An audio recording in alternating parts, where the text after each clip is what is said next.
चले उस्मान भाई, next topic पे आते हैं। मैं मौक्कल की बात करना चाह रहा था आपसे। ये कॉन्सेप्ट एक हमारे यहाँ मशहूर है कि मौक्कल होते हैं फ़लाने बंदे के। वो कहता है मेरे पास कंट्रोल है, जिन है, उनसे मैं बात पूछ लेता हूँ, कुछ गैब की बातें, जैसे इस बंदे की शादी चलेगी कि नहीं चलेगी, या इसने आगे जाकर ये इसके लिए कौन सा बिज़नेस अच्छा होगा, वगैरह वगैरह। तो क्या जिन वाकई मौक्कल बन जाता है? मौक्कल से क्या मुराद है? यानी ताबे करना। अच्छा वो जिन ही है, हमजाद ही है, कोई जिन कंट्रोल कर लिया, अच्छा। ठीक है, उसको मोकल कह देते हैं। कोई ये अलग से टाइप नहीं है, ये खुद ही बर्रे सगीर में बनाई हुई है मोकल की टाइप हैं। ये शयातीन ही कुछ हमजाद से काम ले रहे हैं मुस्तकबिल की खबर। बाकी रही मुस्तकबिल की खबर, अल्लाह के अलावा मुस्तकबिल कोई नहीं जानता। ठीक है, एक लम्हे के लिए हम अपनी खबर नहीं जानते कि हम भी यहाँ से उठेंगे या नहीं उठेंगे। ठीक है, ठीक कोई है। भी नहीं जानता इस चीज़ को। तो फिर कुछ बातें जो सच होती हैं वो वही वाली बात है जो आपने बताई, कि जो ये कुछ बातें सुन आते हैं जी और उनमें से एक आधी कोई सच हो जाती है, या कुछ अंदाजे भी होते हैं। वो बंदा है जो इंसान बैठा हुआ है, उसके कुछ अंदाजे भी होते हैं, उसकी बेसिस पे वो एक बात कर देता है। या मैं तो इसको एक और नज़र से देखता हूँ उस्मान भाई, जैसे हिप्नोटिज्म होता है जी कि आप एक बंदे को पहले एक बात बताते हैं। अब जैसे एक मूवी बनी इंसेप्शन, हॉलीवुड ने एक मूवी बनाई, उसमें एक कॉन्सेप्ट दिखाया कि आपने ना एक बंदे के जहन में एक आइडिया डालना है, एक बात डालनी है, तो आपने उसके ड्रीम्स को कंट्रोल करके डालनी है, उससे वो काम आपने कराना है।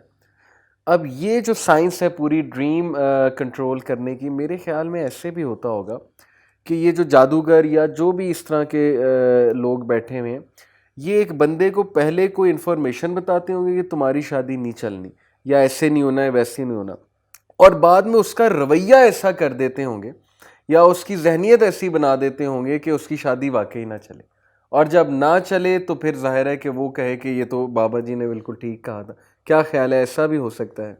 असल में ना, मरीज़ जो होता है ना, जो परेशान होता है, वो एक दीवाना होता है। जी, उस बेचारे को बहुत सारी बातों का पता नहीं चल रहा होता। सही। क्योंकि मैं भी इलाज करता हूँ तो इन चीज़ों को मैं इस अंदाज से समझता हूँ। जब पेशेंट आता है ना, जी वो अपने दिल की सारी बातें बेचारा बता देता है परेशानी में, जी जी जी, और ऐसे ही उसको नहीं पता होता कि मैं अपने दिल की सारी इससे जिक्र कर चुका होता हूँ। सही। क्योंकि वो उस बंदे को अपना मसीहा समझ रहा होता है। ठीक है, उसको समझता है कि मेरे दुख पर इसने मरहम रखनी है, ये मेरा खैर ख्वाह है। सही तो कई बार बकरी की खाल में कुछ छुपे हुए भेड़िए सामने बैठे होते हैं, सही उनकी सारी बातें सुनते हैं। सही। सुनने के बाद वो उनमें से अहम अहम पॉइंट लिख लेते हैं। मसलन मियाँ बीवी की लड़ाई चल रही है, तो वो साथ बताएगा, देखो सास मेरी कहती है मैंने भेजना ही नहीं है, अब ससुर भी साथ मिल गए हैं, अब बेगम के 3 भाई थे, वो तो कहते हैं हमने भेजना ही नहीं है, मैंने 20 सिफारिशें डलवाई हैं, ठीक वो भेजना ही नहीं है। आप ज़रा मुझे चेक करके बताएं कि क्या ये शादी चलेगी या नहीं। सारा कुछ तो उसने खुद बता दिया। बिल्कुल अब ठीक। वो कहेगा नाम बताओ अपना, अपनी अम्मी जी का बताओ, फिर थोड़ी देर कुछ लाइनें शाइनें खींचेगा। सही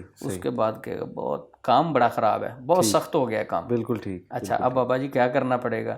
अब वो कहेगा कि इतने बकरे लगेंगे, ये होगा, काम बहुत ख़राब है फला। वो जो बातें पहले उसने खुद शेयर की थी, बिल्कुल सही। उसी बुनियाद पे उसने कहा। तो जो परेशान बंदा होता है वो दीवाना होता है, उसे नहीं समझ आ रही होती। हाँ, और तो फिर उनको वो यूज़ मिस किया यूज जाता करते हैं उस है। इंफॉर्मेशन हाँ, उस इन्फॉर्मेशन को मिस यूज़ किया जाता है। बल्कि इस तरह भी हैं कि कुछ ऐसे लोग भी हैं। मुझे खातून का फ़ोन आया, कहती मैं बड़ी परेशान हूँ। मैंने कहा क्या हुआ? कहती मेरे हस्बैंड अक्सर लड़ाई झगड़ा करते थे, तो मैंने रब्ता किया किसी से कि मुझे बताएं, तो उसने कहा उनकी मुझे पिक्चर सेंड करें ठीक है, और अपनी भी पिक्चर सेंड करें। सही। कहती मैं हिजाब करती थी, मैंने भी अपनी पिक्चर सेंड कर दी।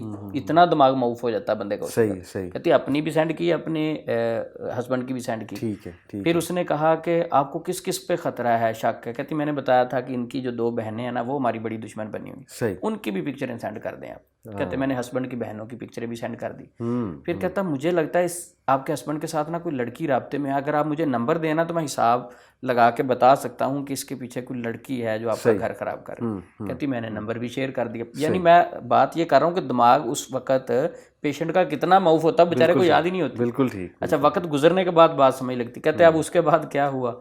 उसने कहा कि काम बहुत सख्त है, सही ठीक है, 500 यूरो लगेंगे, सही 700 यूरो लगेंगे। कहते मैंने भेज दिए, ठीक है। उसके बाद उसने 1 महीना गुजरने के बाद कहा कि 1000 यूरो और लगेंगे। कहती 6500 यूरो मैंने भेजे। सही। अच्छा, उसके बाद कहती मैंने कहा कि आपने इतने पैसे ले लिए, मेरा तो कोई काम नहीं हुआ, कोई फ़ायदा नहीं हुआ मुझे, तो ये क्या कर रहे हैं? अब फिर ब्लैकमेलिंग की बात शुरू हुई। उसने कहा देखें, आपके जो हस्बैंड है उसकी पिक्चर मेरे पास मौजूद है, उनकी 2 बहनों की मौजूद है, सही, आपकी मेरे पास पिक्चर मौजूद है, आपके हस्बैंड का नंबर भी है, शायद आप भूल गई। सही, सही। अगर आपने कोई हैंकी फैंकी की, मेरी बात को कुछ किया, तो मैं उनको ये पिक्चरें व्हाट्सअप करूंगा, सही, ठीक है, और उनको बताऊंगा कि ये तेरी 2 बहनों के ऊपर ये जादू करवाना चाहती थी तेरे ऊपर, तो इतने पैसे भेज दो। अब कहती कि अगर मेरे हस्बैंड के साथ तो पहले भी झगड़ा चल रहा है, सही, सही, अब इस मौके पे अगर मैं कहती छोड़ती हूँ बात, ठीक है, मसलन मैं कहती हूँ ब्लॉक कर देती हूँ, ये ना हो कि वो व्हाट्सअप कर दे मेरे हस्बैंड को, वो तो पहले ट्रस्ट नहीं कर रहे, झगड़े चल रहे हैं, तो अगर मैं पैसे भेजती हूँ फिर भी मरती हूँ। तो अब ये जहन को पेशेंट के इस तरह कंट्रोल किया जाता है सीधे साधे लोगों को। तो अब खवातीन को पिक्चरें अपनी खवातीन का भेजना कितना गलत है। इसके बाद जो भेजने वाली है ना खवातीन अपनी पिक्चरें, ये बात जहन में रखें कि वो इनको ब्लैकमेल भी कर सकता है किसी तरीके, वो अपने ट्विटर पे, उस पे, फेसबुक पे अपलोड कर दे, व्हाट्सएप ग्रुप्स में चला दे, किसी वीडियो में डाल दे, शरीफ घराने की खवातीन, उसकी तो बेचारी की जो जिंदगी है वो डिस्टर्ब हो जाएगी। ये तो फिर इंसानों में से शयातीन है, जैसे कुरान में आता है, इस तरह के लोग, अल्लाह हिदायत दे इनको। और लोग भी जो फंस जाते हैं बेचारे, फिर कितनी बदगुमानी ये लोग पैदा करते होंगे कि फ़लानी ने करवाया, फ़लाने ने करवाया, लोगों की लड़ाइयाँ करवाना। हालांकि इस पे मैं डिटेल में आपसे बात करूँगा कि जादू की हकीकत क्या है, और जादूगर कौन होता है, और राखी कौन होता है, और क्या वाकई ये बताना चाहिए कि किसी ने जादू कराया, और ये पता कैसे लगता है, ये एक अलग मौजू है, इसमें मैं आऊँगा।